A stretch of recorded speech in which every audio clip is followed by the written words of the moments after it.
This is the first time any of the actual intercept operators, the people who listen in and record phone calls on behalf of U.S. intelligence agencies, the first time any of them has come forward. Now, President Bush says they only listen to Americans if it involves al-Qaeda. These two say not true. This is a satellite photo of the largest electronic spy operation in the world, a facility at Fort Gordon in Augusta, Georgia, run by the NSA, the super-secret National Security Agency.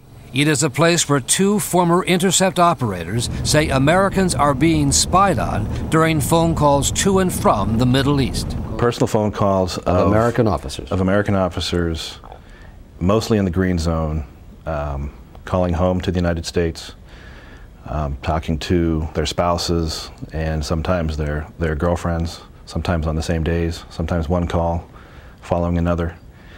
And co-workers of mine were ordered to transcribe these calls. David Murfee Faulk was a Navy Arab linguist assigned to the NSA facility at Fort Gordon until a year ago. And when one of my co-workers went to a supervisor and said, "But sir, these are personal calls," the supervisor said my orders were to transcribe everything. We were listening to Iraq. Those were the same orders Arab linguist Adrienne Kinne says she got from her Army commanders at the same NSA facility from 2001 to 2003. Kinne says she listened to hundreds of Americans simply calling their families. Americans in the Middle East calling home.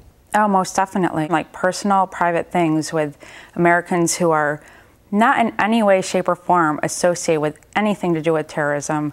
It was just personal conversations that really nobody else should have been listening to. And you were. And we were. But the law is very specific, and President Bush has reassured Americans again and again. It's a phone call of a known Al-Qaeda suspect making a phone call into the United States. I would say that that is completely a lie. I would call it a lie because we were definitely listening to Americans who had nothing to do with terrorism. Kinne says she intercepted, recorded, and transcribed conversations with the military, journalists, and Red Cross and aid workers. Did you just pull the plug and say we shouldn't be listening to this?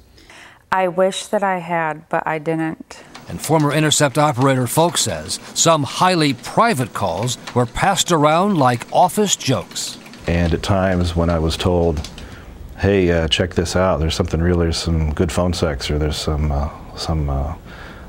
pillow talk. Pull up this call. It's really funny. You'd go check it out." And you would listen.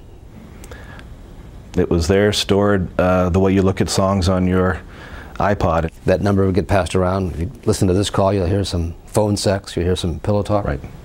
And you did. Yes, I did. How do you feel about that?